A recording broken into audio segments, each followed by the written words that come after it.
Aujourd'hui, en vue de se faire des croquettes maison, on se prépare d'abord de la chapelure maison. Laura, tu sais c'est quoi de la chapelure? Ben oui, chapelure. OK, en rébus, c'est ça? Et sinon, c'est quoi de la chapelure? Ça a l'air d'être des miettes de pain. Ça a l'air d'être des miettes de pain parce que c'est des miettes de pain. Alors, veux-tu bien me dire pourquoi, quand on l'achète à l'épicerie, notre chapelure, ça contient une liste d'ingrédients d'à peu près 6 lignes, puis ça prend un dictionnaire pour comprendre? Pour que ça se conserve? Oui, exactement. Le fabricant veut que ça se conserve plusieurs semaines, voire même plusieurs mois entre l'usine et notre croquette. Parce que si du pain frais, ça a tendance à sécher, du pain sec, ça a tendance à prendre l'humidité. Donc, on ne veut pas que ça prenne l'humidité, on ne veut pas que ça rancisse non plus. Et pour ça, ça prend des ingrédients, des agents de conservation. Et c'est ce qui transforme des miettes de pain aussi simples que ça en produit qui contient 20, puis parfois même 30 ingrédients. Pourtant, la chapelure maison, ça contient combien d'ingrédients? Ben, du pain. Du pain. En fait, si on décortique notre chapelure maison, la quantité d'ingrédients va dépendre du pain qu'on utilise pour faire la chapelure. Si on utilise un reste de baguette, par exemple, qui est un pain hyper simple, les ingrédients sont, grosso modo, farine... Farine, eau, sel, levure. À peu près ça. Si on veut utiliser les croûtes d'un pain tranché, la liste d'ingrédients de notre chapelure va être la même que la liste d'ingrédients du pain tranché. Donc, ça dépend vraiment du pain qu'on utilise. Alors, comment on fait ça, la chapelure maison? Ah, je sais où il y a des miettes de pain.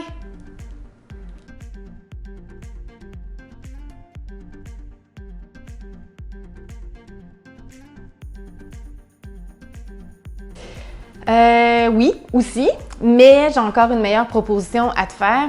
Pour faire de la chapelure maison, il faut simplement couper des morceaux de pain qu'on va faire cuire au four à 350 de 10 à 20 minutes en surveillant le tout pour que le pain sèche, mais pas pour qu'il brûle. Et après ça, il va simplement rester à réduire en miettes notre pain, soit au robot culinaire, encore au moulin à café, ou si on n'a aucun de ces instruments-là, ça pourrait être avec un rouleau à pâte d'un sac de plastique, puis on obtiendrait nos miettes de pain, alias notre chapelure. Pour chaque tasse de morceaux de pain qu'on fait sécher, on obtient environ un quart de tasse de chapelure. Ça donne de la chapelure nature, bien sûr. On peut l'assaisonner, par exemple, pour avoir de la chapelure à l'italienne comme on achète à l'épicerie, simplement en ajoutant des fines herbes à l'italienne, ou encore n'importe quelles fines herbes ou épices, même du parmesan râpé ou encore de la levure alimentaire pour donner du goût. Donc, de la chapelure qui coûte vraiment pas cher. Laura, combien? Rien. Gratuit, parce que le pain qu'on utilise, on l'aurait probablement jeté de toute façon, donc une recette anti-gaspi. Donc une chapelure qu'on peut utiliser dans nos croquettes maison pour faire des galettes, des gratins ou encore des farces. Des farces comme une joke, maman? Oui, non, comme la farce qu'on met dans la dinde ou le poulet, ma poulette. Ah! Pour avoir notre recette de croquettes de poulet et de poisson maison, regardez notre prochaine vidéo DIY ta bouffe. N'oubliez pas de vous abonner à la chaîne, de mettre un pouce bleu et de nous partager vos commentaires.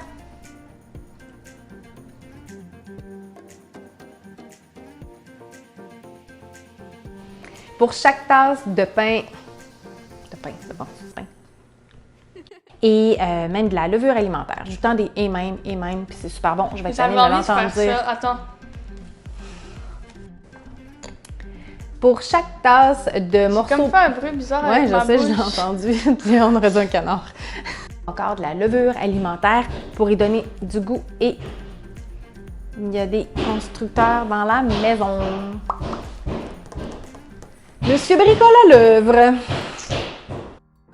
Ah, c'est bon en chien. On va me chercher une cuillère.